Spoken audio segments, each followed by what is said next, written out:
Okay, everyone, Adult 21 here. Little rant and update. What we got going on right now. I have to now start planning on a trip to South Korea. So the build for the Impala is on hold. So that's what we're on with that. So only thing I can do right now is little small knick-knack things around the truck, particularly. But I have a little rant that I have to give with Dodge. Well, Chrysler in general. Well, it's been out for a while about Dodge having okay, I guess I moved my chair because, okay, that Dodge or Rams in general had a tailgate lock issue.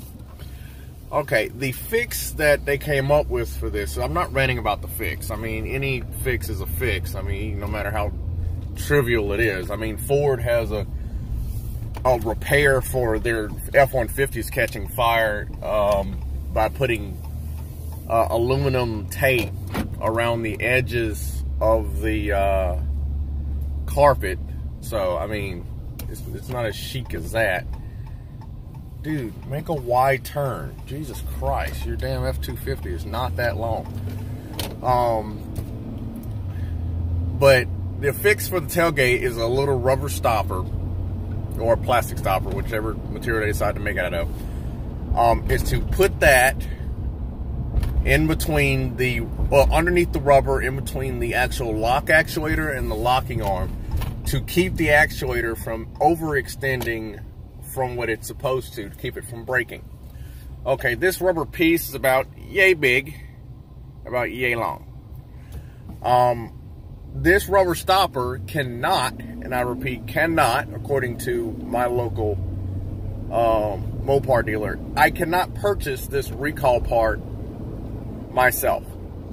The recall part is free. Yes, I can get this recall done to my truck without ever having to pay for it. All I have to do is waste my time taking the vehicle up there and having them do it. Here's the reason why I do not want to take my truck to the Mopar dealer to work on my truck. This is not hating on Chrysler in general.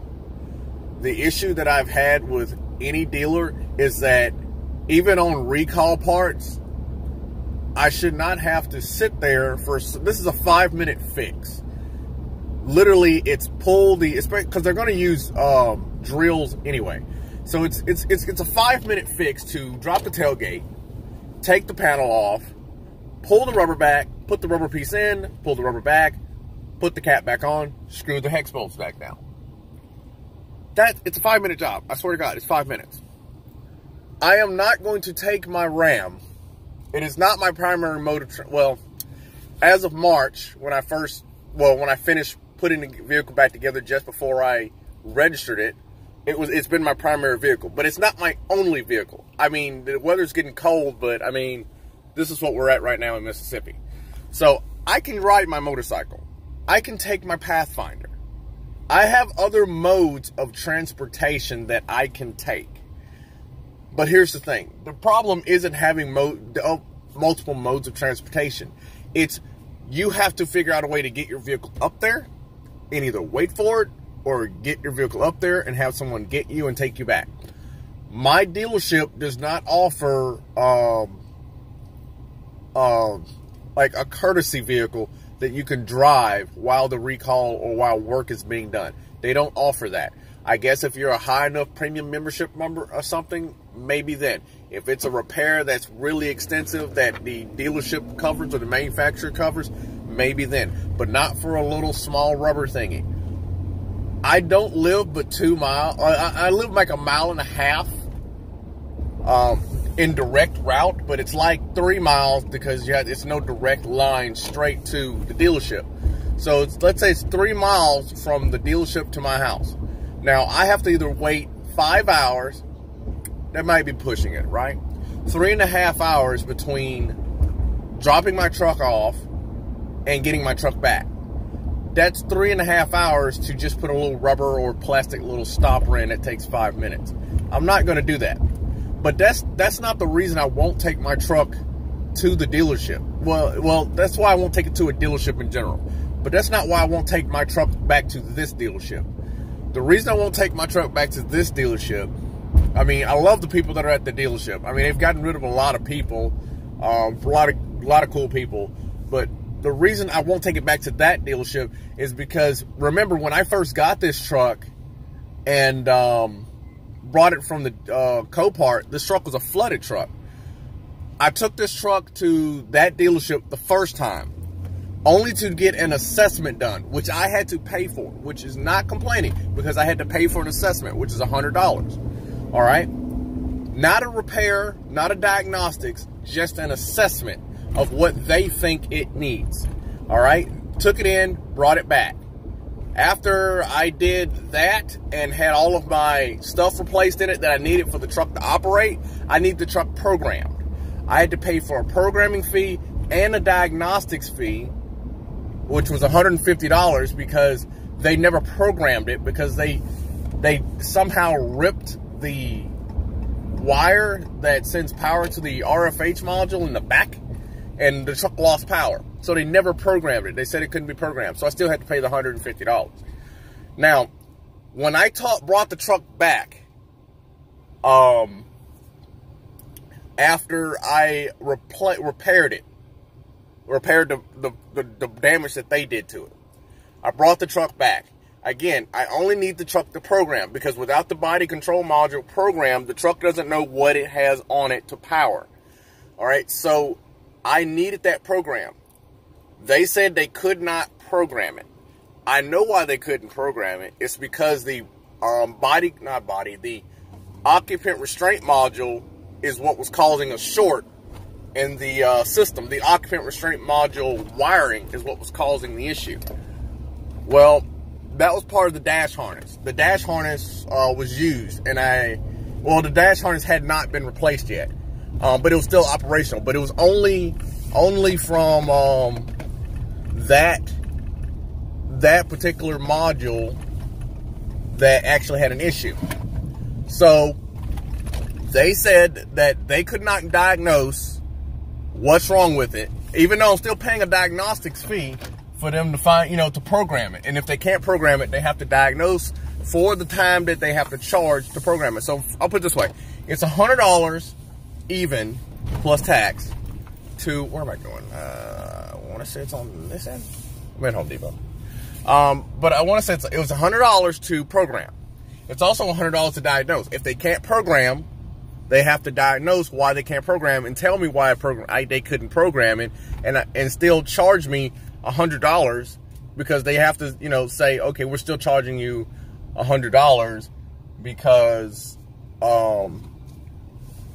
even though we couldn't program your vehicle, we're sorry, but the reason we couldn't program it is this right here. So they decided to, oh look, you got a Camaro. I'm having an issue parking because this person, the Tacoma, parked really close to their yellow line. But they charged me that, but when they diagnosed it, they ran an ohm check throughout the entire truck. Now, here's the problem. I told them that the truck needed a dash harness.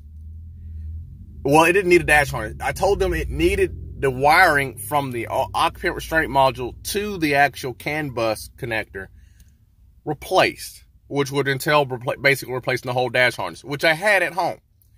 Told them that. Told them what the issue was with that. I don't want them to fix that. I just want them to program the the body control module. They would not do it because the body control module, when they were trying to program it, they would not program the vehicle as long as there was a check engine light code in it. there were bukus of check engine light codes in this truck because I not only had things unplugged, I also didn't have the seats in there. So the airbags for the seat bolsters and the, I think these were plugged in, but I think the seat bolsters weren't plugged in. The occupant the occupant sensor in the passenger seat wasn't plugged in. There are bukus of lights on this dash. But I don't care about that because that would have been on anyway because the body control module was not programmed. So they would not program it because they were seeing check engine lights. They hooked up to the scan tool hooked up to the truck with their scan tool, and they read it has CAN bus issues. So they went to program it. Not program, but they went to go diagnosing the CAN bus issue. And the only thing they did was ran resistance across it. The CAN bus issue that the truck had at that time was to the occupant restraint module, which was to the steering wheel control module, which was to the ABS module. That is because the ABS module, the steering wheel control module, and the occupant restraint module are all tied together because all three of those control your stability control for your traction control. It controls all of that. They all talk together to make that happen. That's why I needed them to program the body control module. They said they couldn't do it because the occupant restraint module needed to be replaced. The occupant restraint module wiring needed to be replaced.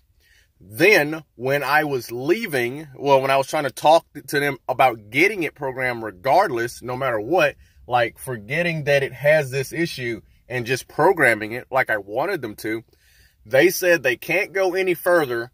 If they wanted to program it, I had to pay them an additional $100 for programming to do this because they used my $100 programming to diagnose. Even though I told them to program, they went to diagnosing. So I had to pay them they wanted me to pay them another $100 to program what I wanted them to program initially. And they said the reason that they wouldn't do it the first time was because, there's CAN bus codes in it, so we couldn't program it. So they never tried to program it. They just saw CAN bus codes and went to diagnosing instead of actually programming it or trying to program it. So when I told them I just wanted them to program it, and then they said they wanted me to charge me to program it, I asked them, why am I being charged to program it when that's what I wanted to be done in the first place? Their next reply, this dealership, I'm not going to say their name, but this dealership that is by me marked my truck as they marked my truck as a warranty void. They voided my truck's warranty. Chrysler did not void my warranty on my truck. My truck was full in warranty, even with the flood, because my truck does not have a flood title. That dealership voided my warranty, and they didn't do any work to my truck. All they did was diagnose, which they didn't do right because I told them what the issue was. So I took the truck back home, and what I did is I got the programming software. I haven't used it in a minute, so I can't remember. It's YTech, yeah. I used the Mopar programming, YTech, paid for the license, which, by the way, was only $20. Most of the cost was to the actual tool itself, which still wasn't that much.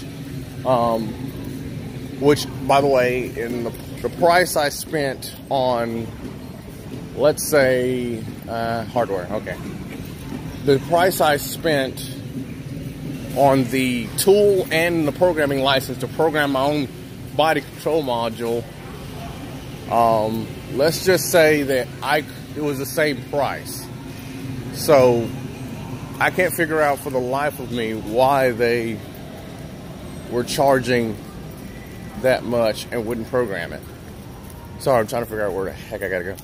But I ended up programming the truck, obviously, which was a good investment because I also had to program the keys to the truck.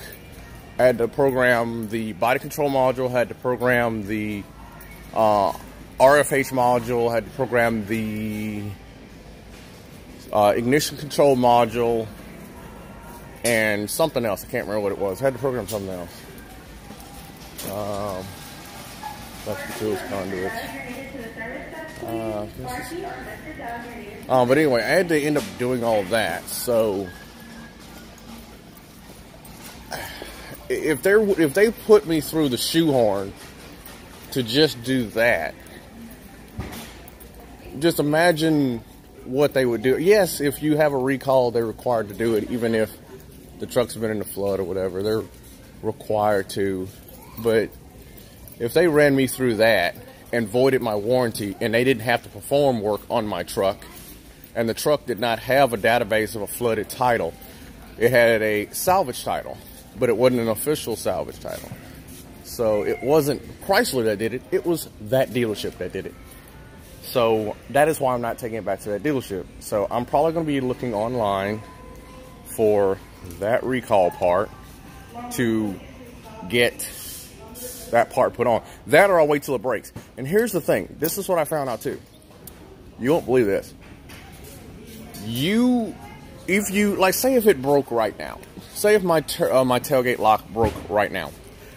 I cannot, even if I ordered the new part for the tailgate, the new actuator and everything, it will not come with a fix. You'll be buying the exact same malfunctioning part that you bought originally. I mean, that was originally on the truck. And you still have to go in for the recall to go get it. I mean, like, say if you couldn't get the part anywhere. Well, I'm pretty sure I can get it online. But say if I couldn't get the part anywhere. All right, if I had to, if I'm willing to go through all that crap because I don't want to deal with them because of how they did me, and I say, you know what, I'll just spend the extra money so I can have a new locking actuator anyway, in case it was damaged by water, which it wasn't. Let me get that, and it'll have the recall piece in it, and we'll be good to go. Not even a little bit. Won't even come with the part you need. So, which is interesting. I think it's pretty interesting, though. And the reason I think it's interesting is probably because that is interesting. That is very interesting. But the part's free because the recall is free. But I can't even purchase the part. Like, if it's free, just give it to me. I mean, hell, if I don't install it properly, hey, you'll have my name under your receipt list in your service department saying that I already got the recall part, and even if I don't put it in, they're not responsible. But no, that's not how it went. I'm gonna get off so I can locate these nuts that I have to, I gotta locate these nuts for work. I gotta buy like 50 of them. I think those are them right there. This is what I got. But it's still like being in heaven, isn't it? Just wait until I go to the power tools. Peace.